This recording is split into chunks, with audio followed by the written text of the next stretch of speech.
मलीहा, बात सुनो मेरे मर्द मेरे अब्बास से दूर रहना, बिल्कुल समझी तुम?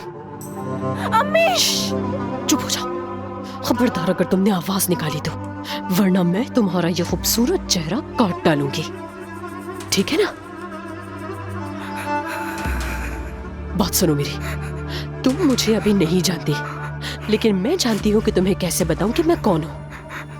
अब्बास से दूर रहना, वरना मैं कसम खाकर कहती हूँ कि तुम्हारी आंखें निकाल लूंगी।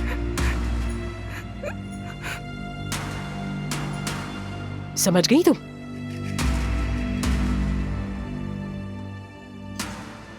शाबाश लड़की, शाबाश, जल्दी समझ गई तुम।